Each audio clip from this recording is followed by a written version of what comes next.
আগে আমরা 10 দিন 12 দিন এরকমের ফিশিং করতাম। এখন তো আগে তো তেল পাইতাম, সাগরও বেশি দিন ফিশিং করতাম। এখন তেল পাইতেছি না, এর জন্য আমরা সাগরও 4-5 দিন বেশি থাকতে পারি না। মেঘনা যে গ্রুপ রয়েছে বরিশালে, সেখানে আমরা অনুরোধ জানাই যেন জন্য শেষবারের মতো তারা একটি ট্রিপ দিতে পারেন। জীবিকার তাগিদে প্রতিদিনই জীবনের বাজি রাখছেন উপকূলের জেলেরা। জ্বালানি সংকট যেন তাদের ঠেলে দিচ্ছে অনিশ্চিত এক ভবিষ্যতের দিকে। ফারুক মাঝি সঙ্গে আরো 17 জন জেলে। পর্যাপ্ত ডিজেল নেই, তবু থেমে নেই যাত্রা। গভীর সমুদ্রে পাড়ি জমাচ্ছেন তারা, যেখানে প্রতিটি মুহূর্তে হতে পারে জীবন মৃত্যুর লড়াই। কুয়াকাটা, আলিপুর, মাহিপুর উপকূলের জেলেরা আগে 6 থেকে 7 দিনের জ্বালানি নিয়ে সমুদ্রে যেতেন, কিন্তু এখন অর্ধেক তেল নিয়েই যাত্রা করতে বাধ্য হচ্ছেন তারা। ফলে মাঝ সমুদ্রে তেল ফুরিয়ে যাওয়া, ট্রলার বিকল হওয়ার ঝুঁকি বাড়ছে প্রতিনিয়ত। পেটের দায়ে যাইতে হয়, না গেলে পরিবার চলবে না। দৈনন্দিন আয় বন্ধ হয়ে যাওয়ায় পরিবার চালানো কঠিন হয়ে পড়েছে। প্রতিদিনের এই সংগ্রাম শুধু সমুদ্রে নয়, তীরে বসেও লড়ছে তাদের পরিবার। ট্রলার মালিক ফারুক মাঝি বলেন, আমার বোটে 17-18 জন জেলে আছেন। আগে 10-12 দিনের জন্য সমুদ্রে মাছ ধরার জন্য যাইতাম, এখন তেলের সংকটের কারণে 1 থেকে 2 দিনের জন্য যেতে হয়। তেমন মাছ ধরতে পারি না, এতে আমরা অনেক ক্ষতিগ্রস্ত হচ্ছি।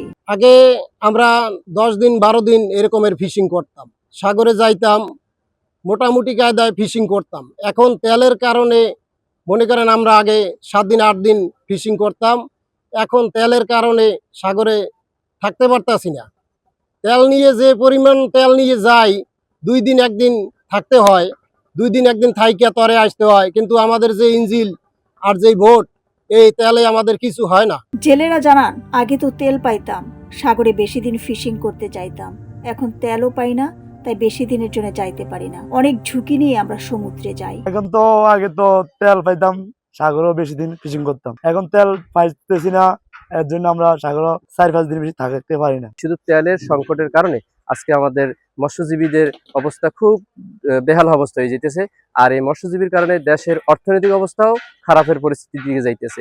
আমাদের অর্থনৈতিক স্বাবলম্বী রাখতে হলে দেশের সম্পদ বৃদ্ধি পাওয়ার কারণে এই আমাদের তেল অতি দ্রুত প্রয়োজন। পর্যাপ্ত নিরাপত্তা সরঞ্জাম নেই জরুরি সহায়তা, ফলে ঝুঁকির মাত্রা আরো বেড়ে যাচ্ছে। কলাপাড়া উপজেলার সহকারী কমিশনার ও নির্বাহী ম্যাজিস্ট্রেট ইয়াসিন সাদিক বলেন, আপনারা জানেন মহিপুর ও আলিপুর মৎস্য আহরণ কেন্দ্র দেশের দ্বিতীয় বৃহত্তম মৎস্য কেন্দ্র।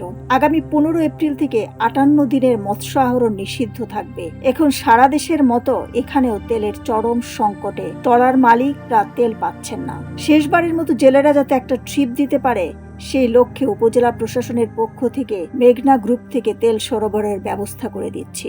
আগামী 15 এপ্রিল থেকে 58 দিনের সমুদ্রে মৎস্য আহরণ সম্পূর্ণভাবে নিষিদ্ধ থাকবে।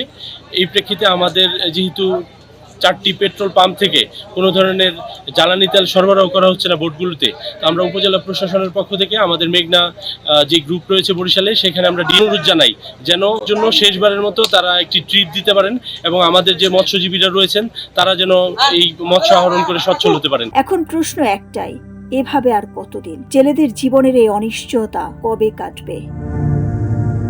দিলরুবা খান, ন্যাশনাল ডেস্ক, সোনালী নিউজ।